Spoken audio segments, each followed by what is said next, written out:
And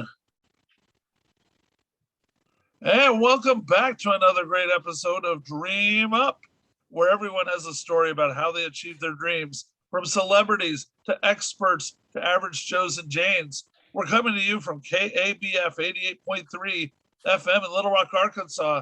Plus, we're nationally syndicated and internationally streamed. Our very special guest today is the lead songwriter and co-lead singer of the legendary band Air Supply, Graham Russell. Woo! Come on now. Woo! That's a big get. So excited. I'm one of your hosts, Carl Double Portion Kozlowski, because I'm supersized and I want a double portion of blessings from the Lord. And with me, as always, are from Los Angeles. Ron, the mirthful married man, Pearson, mirthful married man. Just put two and two together. You kind of got me figured out, right? Yeah. And also with us from Dallas, Texas, filling in for Antonio, I Can Get You in Delgado, is Todd, Big Ticket Turner. How y'all doing, guys? I'm so glad to be here today. Well, I just got off a road trip with you, Todd, all the way down to southern Texas, and I figured out why you're called Big Ticket, because the way you drive. Hey, come on now. I mean, that was only like, 2 or 3 cop chases. That wasn't that bad. I was stuck in the back seat and he was driving. I think I still feel sick. We had a blast though, didn't we? Yeah, it was awesome. What a great trip. That's great. What a great trip. Carl, you got to join us on the next one, buddy. Yeah, well, hey, I didn't know if I was invited. So yeah, the next time, sure. Well, load that CPAP machine and get ready. Yeah. I once actually took my CPAP machine on board an airplane flight, and they let you store it up in the luggage stuff for free because it's a medical device. But one time I had the whole row to myself on an overnight flight, and I plugged it into the power source, and I laid down and I'm sleeping, and I got shaken awake by the flight crew. They said I was terrifying passengers who thought that I was using the oxygen mask from the airplane. I don't think that's the only reason you were terrifying passengers, Carl. I mean, my snoring would have terrified them more, but hey, that's what they wanted. They wanted it off. That's funny. Anyways, you wake up and just say, "Hey, you said wear a mask. I'm wearing a mask." Exactly. I sleep on airline flights all the time. Unfortunately, I sleep in the nude, and I sleepwalk, so it's a little awkward. Little awkward being the key word. Yes. Well, hey guys, I think we got a lot of good stuff to talk about, so I'm gonna. We do. Let me bring up the quote of the day right now. Oh yeah, please. I'm so excited about this. Perseverance is not a long race; it's many short races, one after the other. That was by the great Walter Elliott. Who's Walter Elliott? Does anybody know who Walter Elliott is? Need you to tell me. Carl. So much for greatness. Carl, well, actually he is when you kind of look into the guy. He was a Civil War vet. He fought in the Civil War and he actually got captured and was in the prison camp, got out of that, became a lawyer. Then he became a priest and a missionary. And so, Carl, that's right up your Catholic line there. And let's just say his phrase again. Perseverance is not a long race. It's many short races, one after the other. That really stuck with me because I just think it's so discouraging when you look at certain things that you have to achieve or get to in life. And you go, I'll never make it. It's too long. And when you just break everything down into one day at a time and enjoy that day and get through it and get it done over time, boy, that, investing's the same way. If, I can't invest all that money. If you just invest a little bit over time and are consistent with it, by the end of time, you got a bundle of cash. What do you guys think? Totally agree. No, I love that concept that everybody thinks that from point A to point B is a straight line, but it never is, right? It's just that one step. You can go up, you can go down, but the trend line is what you're looking for. I think that's what he's saying is the trend line will always go in the right direction, but you just got to deal with your day to day. I think it's a brilliant statement. That's a great. I have a guy that leads a men's group that I do, and when people have failures or don't succeed, he goes, it's a corkscrew. It's always going forward. Corkscrew goes up and then it goes down, then it goes up, then it goes down, but it's always moving forward. And it's such a great concept. Yeah, that's a great analogy. I mean, I think that that is, even this show has been like an example of, that we hatched an idea in June and it took little by little putting it together. How do we figure out the technology to get guys, all of us from all over the country? What station do we get on? How do we negotiate to be with them, et cetera, et cetera? And, and you put it all together and then you're like, oh, wow, we're on our 6th episode now. So, And we're having great guests and we're having a ball just like we did in Los Angeles for 2 years. Great show, great times. Way to go. Let's get this show rolling, baby. All right. Well, every week we take a look at the week's news about dreams either achieved or ruined. So here we go. And now the news. So Catherine Ward is a woman in Dublin, Ireland, who dreamed of having a driver's license for 27 years. She kept trying and failing to receive it. She actually finally, on her 9th try, managed to pass this time. And she was always messing up the little things, she said, like small habits like she would coast or not checking her mirrors when coming off a roundabout. But on her 9th attempt, she passed the test, holds a full driving license for the first time in her life. And she said the key was that every time I went out on the test in the past, I was full of fear. I was very negative. This time I was very positive. I couldn't believe it. I was over the moon. I was nearly starting to give up. And then this time she made it. So what do you guys think of that? I think that's pretty remarkable. 9 times she did this test. It's awkward when your instructor gets in with a helmet. Yeah. I mean, she had to have a horrible reputation down at that DPS office. Yeah. But 9 times over 27 years. 27 years. That means that's only once every 3 years did she get the guts to go after it. I think they were having a run on Lucky Charms and she's like, oh, I've got to get it this time. They're always after me, Lucky Charms. Well, it makes me wonder whether she was such a bad driver that they refused to even give her a try unless she practiced for 3 years every time. Oh, I'm scared to think that she's on the road over there. Like her instructor called her an inspiration. Well, for me, she's an inspiration for me to call my local senator to make sure that we do not give out provisional license here in Texas. I'm a little scared this lady's on the road. I didn't drive for 18 years almost because I fell asleep at the wheel on the Los Angeles highway in 2003. I mean, I literally had a sleep disorder and I fell asleep at the wheel, crashed my car, was terrified to drive. And then my dad helped me kick my sleep disorder in the past year through a bunch of specialists. And I wound up, then he took the chance to teach me how to drive again, which blows my mind. I mean, he's 83 and took the risk. And then, I passed at 83, test. He's like, what have I got to lose? I'm ready to go. My son's in his 40s and he can't drive. It's time for me to go. My mom was giving him a hard time, and he goes, "Well, if something goes wrong, okay, I'm 83." He literally said that. He did. That's part of why he agreed to do it.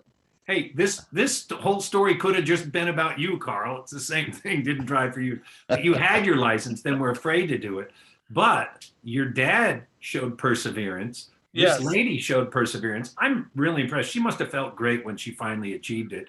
And the other thing is, I think it's really interesting to me how fear gets in the way of success all the time. She talked about it in the article. I was just so negative about how I felt about everything. And I see my kids in this younger generation paralyzed with fear. They're afraid to do things. They're afraid to step out. Carl, I've seen you operate in fear. I know I've operated in fear before, and it always seems to get in the way. So I'm really proud of her for getting through it. But maybe it's a good example of how, not being afraid to fail. You got to go out and try. You got to give it a shot. You got to give it your best effort. And it seems like fear keeps you from giving it your best effort. What do you guys think? Oh, I totally agree. I'm really proud of her, and the perseverance is an amazing story because you would have figured over 27 years she would have just given up. But I'm still curious why her village did not put together a GoFundMe account just to get her, some Ubers, and everybody just moved on their happy way. Yeah. Well, it's funny that the Irish, they've had such a history of tragedy, right? But their accent makes them sound like they're just so positive, even though they're negative. They could tell you something, it sounds positive, but it's really negative. It's like, oh, what do you say we go step outside, I'll rip off your head and shove it down your throat. You're like, oh, okay.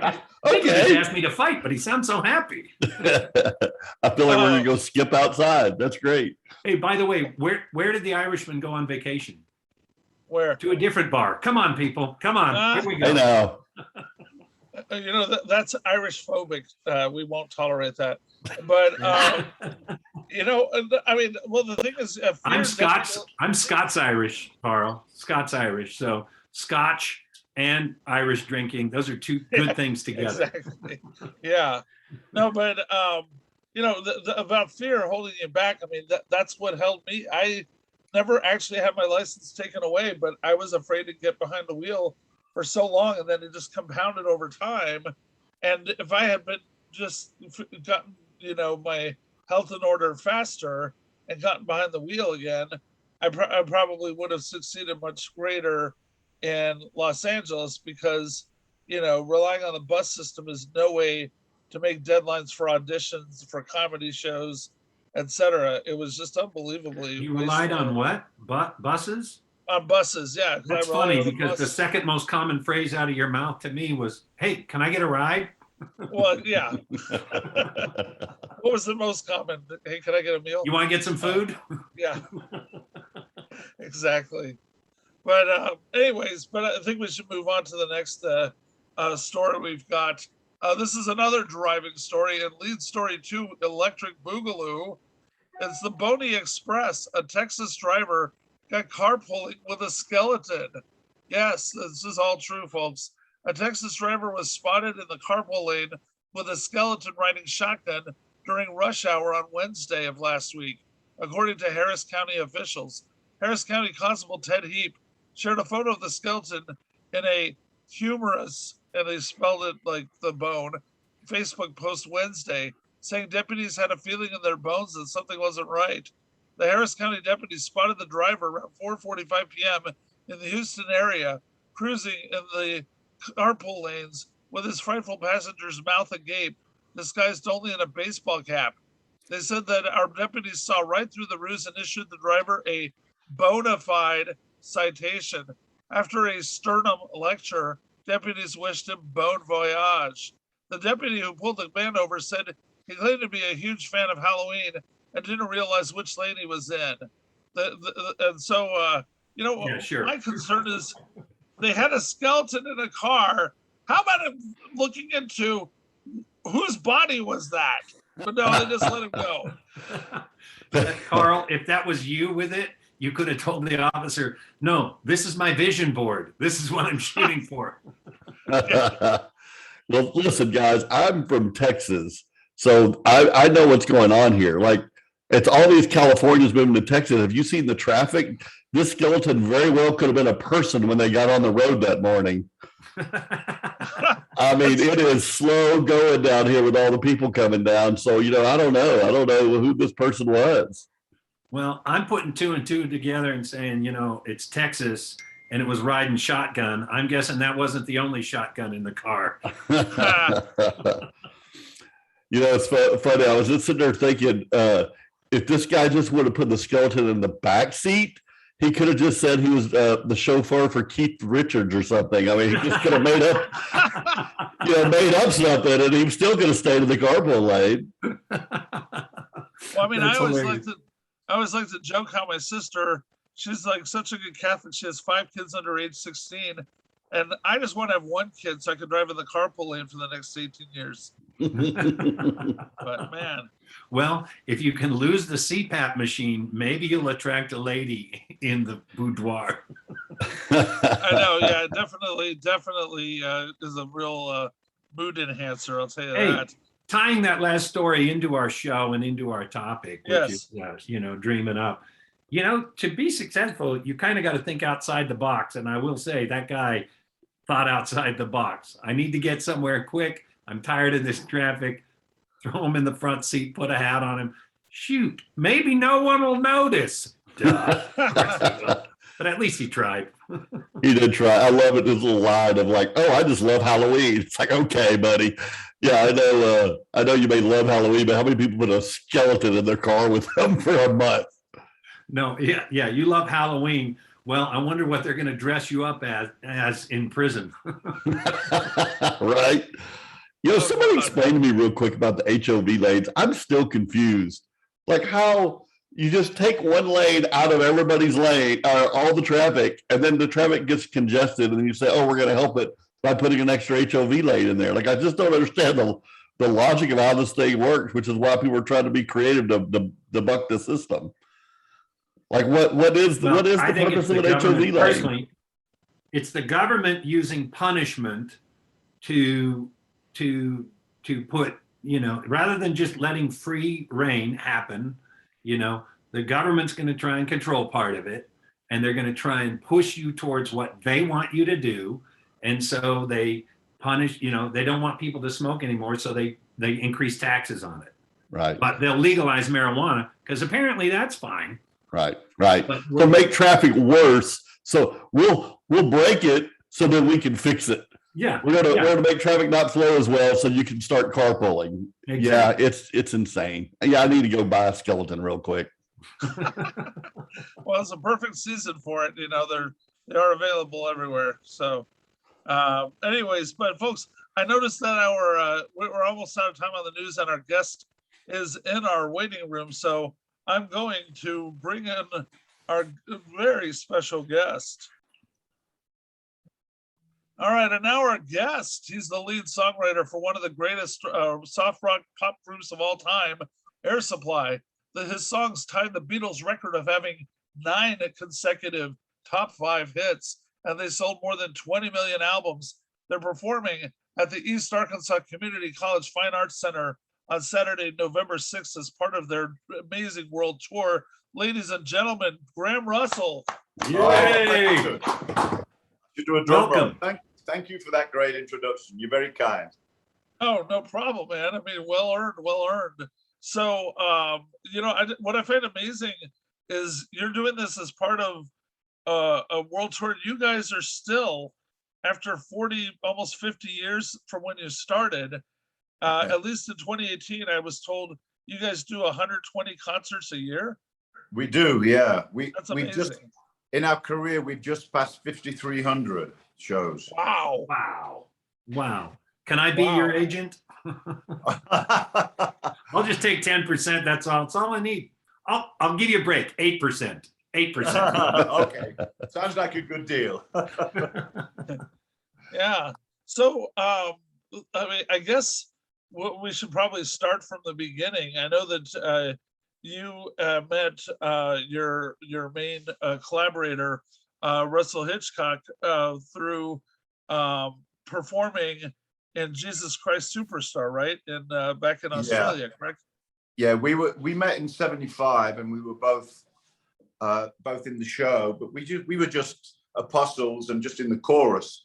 But that quickly changed when they heard Russell's voice.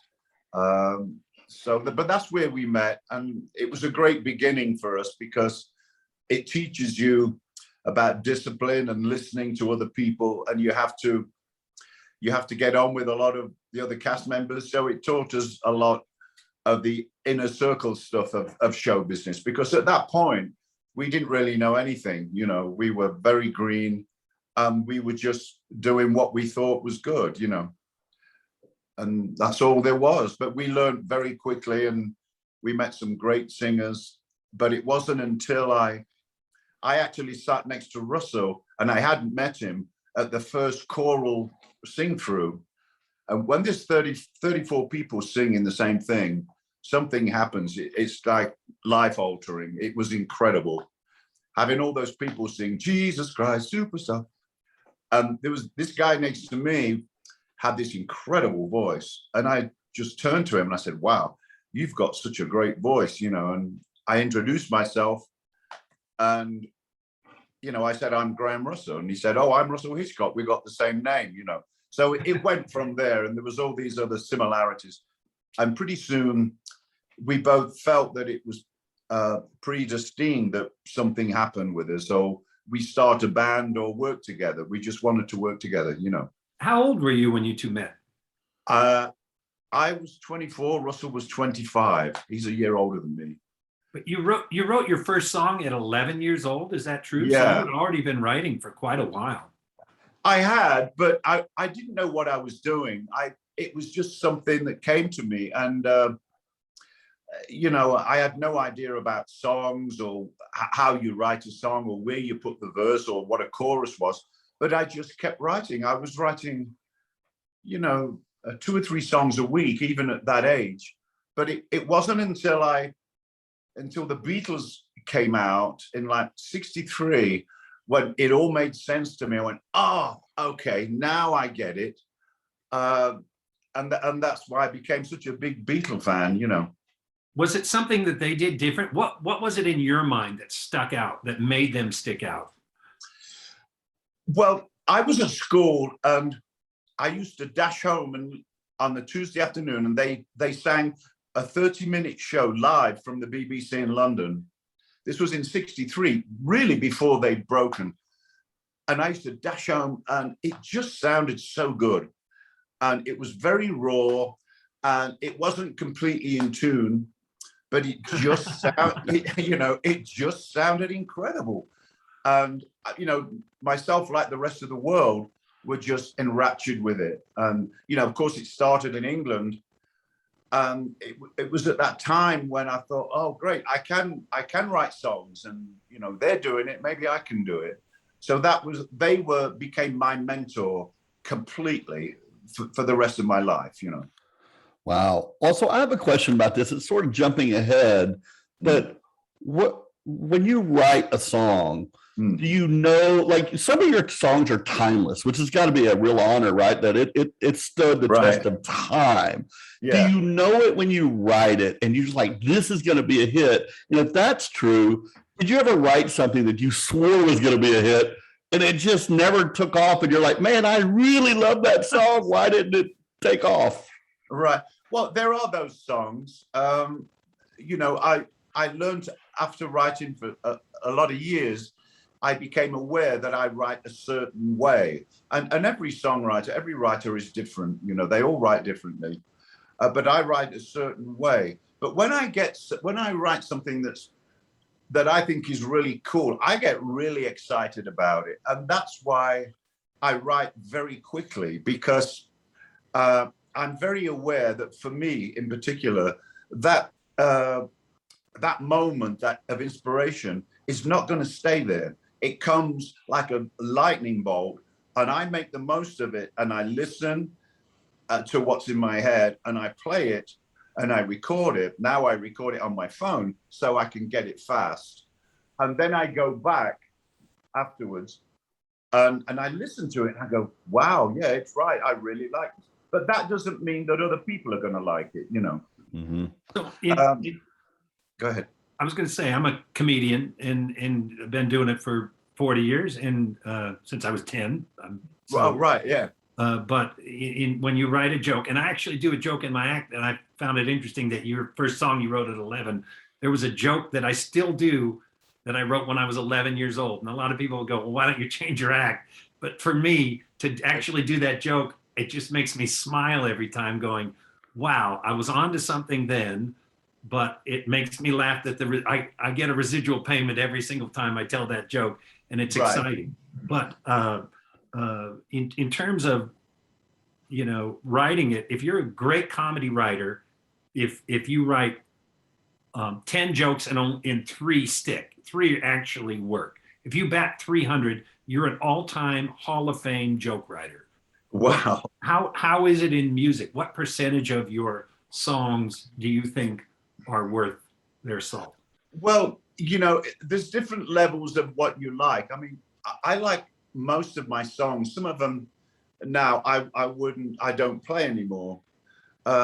but there are a lot of songs that are very close to me because they're encapsulated in a moment. You know, like Lost in Love, for instance, is the beginning of our career. So every time I replay it or I hear it on the radio, I go back to that time, and I know that people do too. So when I hear it and play it, it inspires me all over again. And it tells me, hey, you know, you're doing something right. Because in between your hit songs, you write maybe hundreds of songs that aren't hits for whatever reason. But there's a few songs that I thought was a slam dunk, but it wasn't. But then I also realized if you think you have a hit song, and probably do, not me, but anyone, there's a lot of other variants along that journey before it's a hit that you've got to conquer, and the hurdles you've got to jump over. You know, you've got to convince other people, you've got to get people to hear it. And that's difficult these days because radio is a little different than it was in the 80s. You know, I mean, in the early 80s, we ruled the airwaves. They couldn't wait for a song to come out. But now it's a different time. And I'm thankful that it is, because that was 40 years ago. You know, we don't want to get stuck in a time capsule. But it's different, and you adapt to it. Now, if I have a really cool song that I know the fans are gonna really like we're in that situation now. I wrote a song the other day, and I sent it to Russell, just a quick demo, and I said, "Do you like this?" He says, "Oh yeah, I love it." Okay, then so now the band will learn it and we'll start playing it live, and I'll say to the audience, "This is a brand new song. You know, you may not hear it on the radio, but it's here." That's the way I get songs across now, because if we make an album, there's maybe 12 songs on it, and we haven't made an album in 8 years. So that's a very low use of songs for me, you know, because I write every day. So I do other things to use my song. I write musicals. I'm now on my 6th musical. Wow. I write other things too. So I'm using my creativity. It's a weird concept, you know, just because you are a songwriter and there are thousands of them, it doesn't mean you're going to get your songs heard, you know. It really doesn't. But I'm very fortunate because I've had a lot of big hits, and I still write all the time. I'm not dried up, and I have so many different ideas but I'm able to use them now and to go down that rabbit hole, if you like, you know. Wow, I love this. I got to ask a question, but you may have already answered it. I'm impressed that you counted your shows, but one of my favorite artists is Ray Wiley Hubbard. He's a great songwriter. Right. And he says, be careful what you write. You may be singing it for the rest of your life. You better like whatever that song. How many times have you sang a song? Like you've already said at least 5,300 times. At least, yeah. But it's a weird thing. I mean, I love the songs, especially the hit songs. I do love them dearly because they're like children, and they have given me my life, my livelihood. You know, I'm very comfortable, and they've given me the opportunity to do other things that I wanted to do and to live nicely. So I have great respect for them. But I love playing Lost in Love and All Out of Love. I just love it, you know. And wow. You know, where I live in a kind of a remote area, and it's not even a town. About 6 months ago, we got the first traffic light, and there was an uproar. But in January, I go and play at the old age pensioners luncheon in my little village, you know, and they ask me to come, and I go and play, and I play Lost in Love and all the other songs. It's just me and a guitar, and I walk around, and they're all having lunch at their tables, and a lot of them don't know who I am or whatever. But it's such a great feeling, and it's a good time for me. For those people that may not know the songs, I have to engage them nevertheless, all over again, you know, and I've learned how to do that. So I kind of flex my muscle a bit by going between the tables as they're eating their fried chicken and mashed potatoes, and I engage them, you know. So that for me is a great yardstick of my craft and how good I am at getting my songs across. You know what I mean? Go ahead, Ron. I'm sorry. I was just going to add to that on just being a joke writer and a comedian. You know, the issue to me with the art form of comedy is you always have to have one result. You know, right? So the beauty to me of the art forms of painting directly and music is you can get any emotion you want to express for the result of the watcher. Like, yeah. so I can use anger to get people to laugh, or I can use frustration to get people to laugh, but the end result of what they're going to feel is usually the same. Do you ever, you know, when you come up with a concept, do you go, oh, that is a great feeling, I want to express that in song and have my fans feel the same thing? Absolutely. And especially now with new songs, or even with some of the old ones, they people in interviews certainly, or people I meet on a plane or something, they'll ask me, they'll say, for instance, what's All Out of Love about, you know, or what's Lost in Love about? So now on stage, I tell people, and because I think they're interested. And if I have a new song, which they don't know, I have to explain what this song is all about so that I engage them before. But I also try to make it a little bit funny. But I don't write comedy. I could never write comedy. I wouldn't even know how to begin. But I try to make it funny and make the pathway to the song easy for them to navigate. So I try to come up with something that's in the song that they may have experienced. Like, we played a new song, brand new song the other night, and it's called What Am I Doing Here? And it's a beautiful song, and I hope it's going to be a hit. But, you know, if I'm just going to play a song, I need to say something to the audience. So what I do, I'll say, okay, I'm going to play a brand new song, and it's called What Am I Doing Here? And I'll say, you know, in my life, in my childhood, I was in a lot of situations where I thought, I've got to get out of here. You know, different situations with family or with a job or with a girlfriend or something. I just thought, this is not working for me. I have got to cut loose and leave, whatever. And I said, this is what the song's about. And then I'll say, and I know you've been in that same situation, because everybody has. We've all been in a place where we're looking at the clock.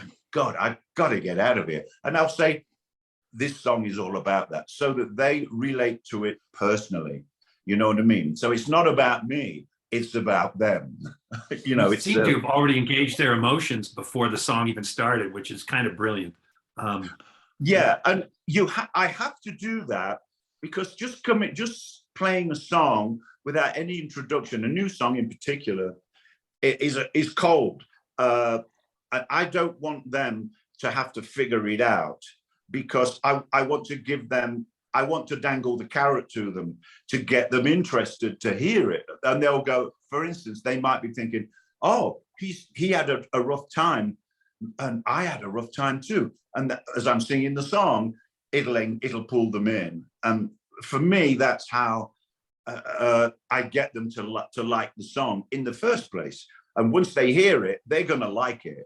But I've got to get them there. It's like, you know, you can lead a horse to water, but it's up to me to make them drink. You know what I mean? Love it. The irony between the two art forms, though, is that they're all based on truth. Like, yes, comedy has to ring true to whoever's hearing it.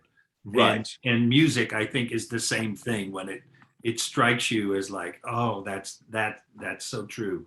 Yeah, completely. And I'm sure it's the same with comedy. And I think that's one of the reasons we've endured all these years, because everything we sing about or we talk about, it's all truth. We're not making anything up. And there's no baloney or anything. We're not just saying something to please the audience or get them to feel relaxed. It's just real, you know. But the thing is, with Russell and I, we both come from different backgrounds, and we were both come from working class families, you know, never had a phone, never had a car, never had anything.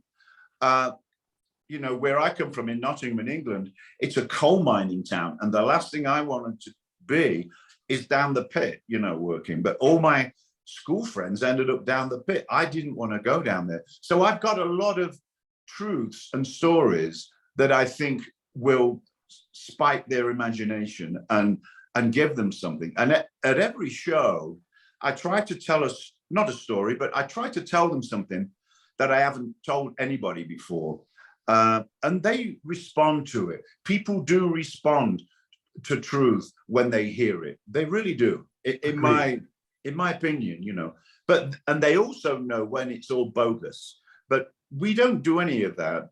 And we may not be, you know, the sharpest stick in the shed, but when we get on stage, where it's very real, and the fans see it, you know, and they cry and they laugh. And sometimes we say, if we're 5 or 6 songs in, Russell and I we have signals, you know, we'll say, God, they're quiet, aren't they? And then we'll remind each other, no, they're not quiet, they're listening. There's a time to, you know, we have a curve with our show. You come out really with guns blazing, then in the middle, you give them something pretty deep, then you have a huge, big ending. But fortunately, we've got all those big hit songs throughout that set. So it's good for us in the middle to calm it down. I even, you know, Russell goes off, has a little break, and I recite a poem, which in the middle of the show, because I write a lot of poetry and all that. But, you know, what about 5 years ago, I decided to do it. And it was a big gamble. And I thought, right before it, I thought, God, I'm going to stop this show. And people go to shows to hear hit songs, no other reason. I'm going to stop the show. I'm going to recite a poem. And it's either going to fail or it's going to be a big hit. And I was so surprised because I was really nervous. And I stopped and I said, well, folks, I'm going to do something that's very unusual for a rock and roll band. I'm going to recite you a few words, you know, which I did. And when I said that, you could hear a pin drop, and you can't hear anything for the whole poem. The poem lasts maybe 45 seconds, but at the end of it, they applaud and they stand up. And I thought, oh, great. So that's become another extension of what we do, and of feelings and emotions. And it's a really cool thing. Not for me personally, well, it is for me personally, but the crowd just love it. And so many people afterwards, they say, wow, I love that poem, you know. And it's short, but then it gives them a break from everything. And then after that, then we come back with another 6 big hit songs, and they're all going, whoa, what's happening here? And so that's how we do it. And I've done that for like 5 years, and I'll keep doing it because it's a great moment, you know. I was going to ask you a couple things. I mentioned to you, I interviewed you 3 years ago for Pasadena Weekly, and I mentioned to you that when you guys were at your peak, I was like 10 to 12 years old, somewhere in there. And I think what it is that I just was so young, I couldn't relate to the songs and the emotion and this and that. You know, when you're a kid, you just want to hear loud, fast songs and whatever. And so I wasn't a fan at that time, except I just remembered while we're talking here that the one song that got to me, I was 9 when this was a hit. And there was All Out of Love.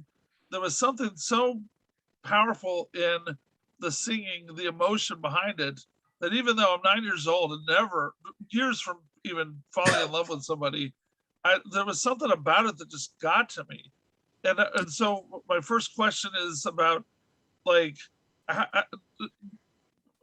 what sort of, I don't know, really, like, how do you feel is the power of not just the writing, but of the singing that you guys do, that, you know, just has such an impact on people? Because it is an amazing voice that Russell has, that, you know, almost nobody else rock history has that tenor ability. And, Yeah, you know, so anyway, just any thoughts on that?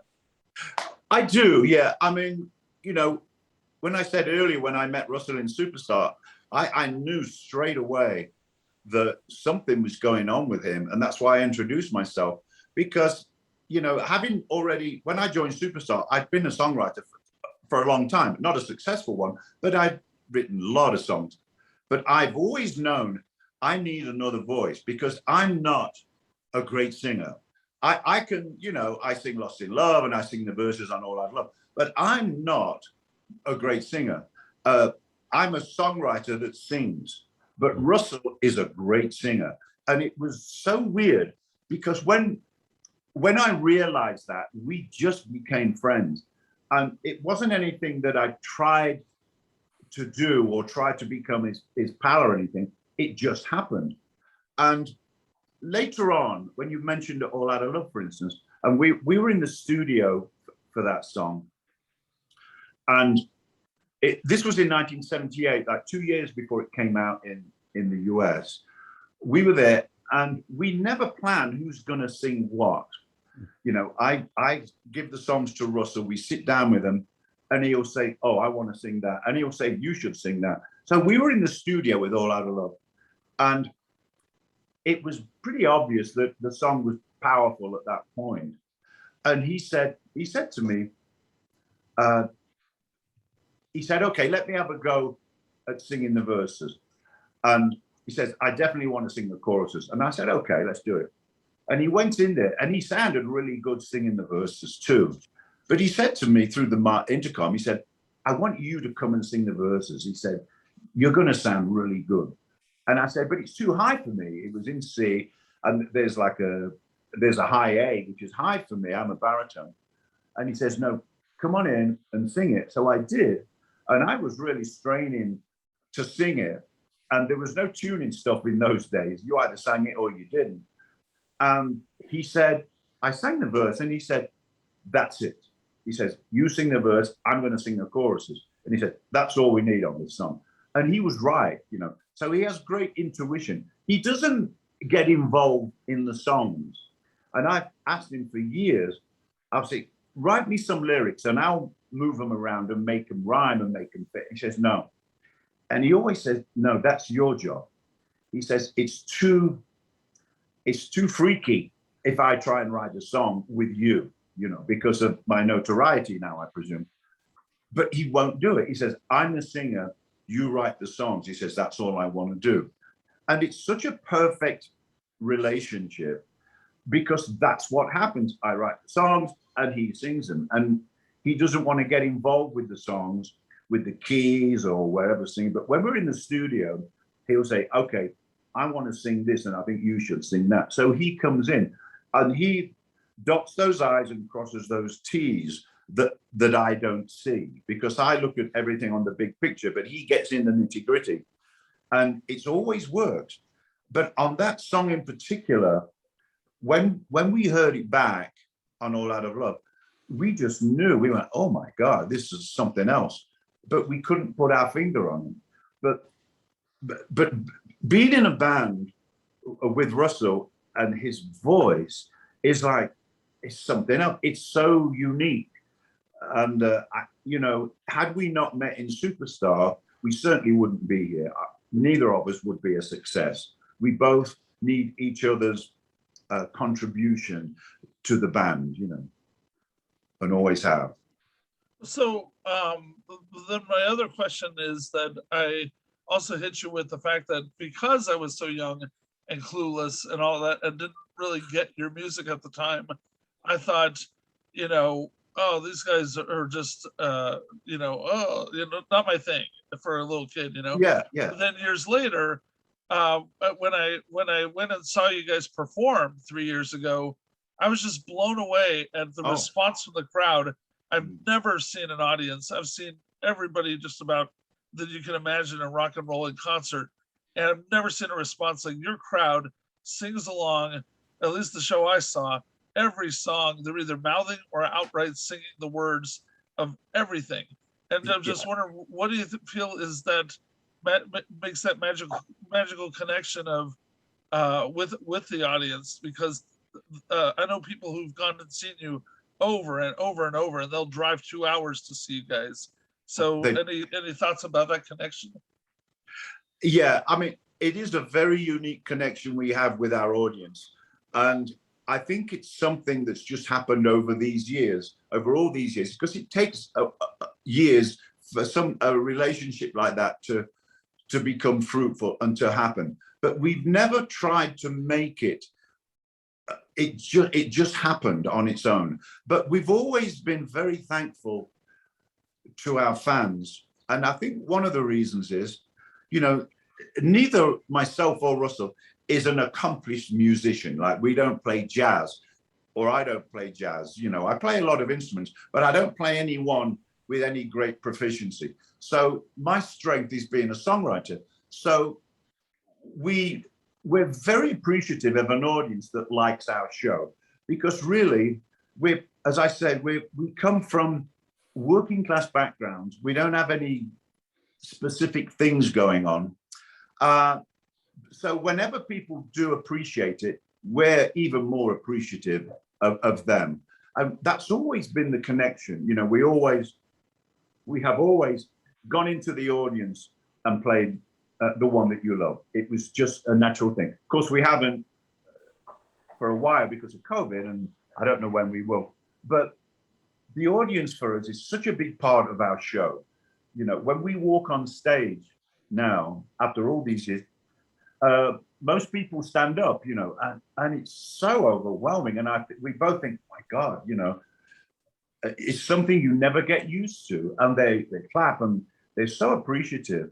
And I think because we've been around forever, the songs and the music is a real deep part of their lives. And I think they appreciate that. But we appreciate it even more. We really do. And you're right, people, they drive hours and hours to come and see us. And there's a lot of fans that we know on a first name basis. I recognize them, and we say hello to them from the stage. And we know where a lot of them live, and they drive like 10, 12 hours to come and see us. Wow. They do. And when I talk to them, we do meet and greets, and we say, oh, hi, we give them a big hug. And we've said to them many times, why do you keep coming back? And because we want to know. And they say, it's not one thing. They say, it's the whole experience of being in the theater and hearing the songs, seeing Russell, seeing him move, seeing what you do, the band, everything. It's a total evening, So it's nothing in particular. And we try to figure out what it is, but we can't, because it's beyond that. That's why we love performing, because we don't know what's going to happen. Can I add to that? Because I've been thinking this for a while as you were talking back when you were saying you did the poetry part. Because I believe people want an emotional connection. So your music already lends to that. I was telling my wife we're interviewing you, and she's like, "Oh my gosh, you're so lucky." I used to just sit in my room and just sing. And by the way, my wife is Todd, the other guest here. It's his sister. So he probably used to listen to his sister sing your songs. Yes. Okay. And cool. So there's that emotional connection. But there's another level to it. And I think the brilliance to you stopping and doing poetry, something a little bit different. I used to have an acting mentor. His name's Peter Scolari. He's a fairly famous actor who's done real well in show business. And he used to tell me, you can, Ron, in your comedy act, you can make people laugh and laugh and laugh and laugh. But if you touch their heart, they'll never forget you. And he says, the way you do that is you do your craft, and at one point, you just pull open your shirt and show them a little piece of your heart briefly, right? And then close it back up and go back to your art. He goes, then they're going to feel like they really know you, and they probably like you because of that too. So I think you've really stumbled onto something brilliant with that poetry part, and the fact that you discuss the songs in between, and the fact that you're so kind to your fans. I think they feel a real connection, and I don't know, that's beautiful. That's what art is meant to do, in my opinion, is to, it's not just I for me, agree. it's for them. Yeah, it is a connection, but the beauty of it for us is we never tried to make it happen. It's something that's totally organic, and we just go with it, and it's really a great thing for us being on stage, and we see it, and we see the audience there. Like we played San Diego 2 nights ago, and it was outdoors, and at the end of our show, we always give a shout out to all the vets and active military and veterans. It's the last thing we say before we go into the last song. Amen to that. Yeah, because I've always seen guys with the Navy, the hats, the ball caps with Navy or Army or something. And some of these guys are Vietnam vets, so they're getting up there and they're singing every word to All Out of Love and Lost in Love. And it almost brings you to tears. These guys have been fighting in Vietnam, and now they're here at our show singing our songs, and it's like so moving. It's like, wow, it's pretty heavy. So during our show, there are moments like that, even during the songs when we're playing, when you look out in the audience and you can see people engaged, and they're not just singing the words, they mean it, and something's going on. There is that connection you were just talking about, and it's so prolific. And at that point, it's not about the songs or the music anymore. It's about human beings and having that connection. And it's such a great thing. It really is. And, it's something that may be unique to us. I'm sure other bands have that connection. But there's one question you said before, when children younger, when you were 9 and you weren't into the band, and that's absolutely a fair comment. And there were a lot of people in our early part of the career that weren't into us. We got a lot of flack from press and from a lot of people saying, God, who are these guys? It's all, it's like silly love songs all over again. But we've always kept to our guns. We've never tried to change our style. What we couldn't anyway. This is who we were. This is what we were given, the tools we were given. So we couldn't change it. And we've never tried to follow another path, even though the path we've been down has been pretty rocky sometimes. And we've got down and saying, oh God, look at that review. They don't get it. But now, after all these years, every review is like incredible. And we're doing exactly what we always did. So what's changed? Oh, that's brilliant. No, it's timeless.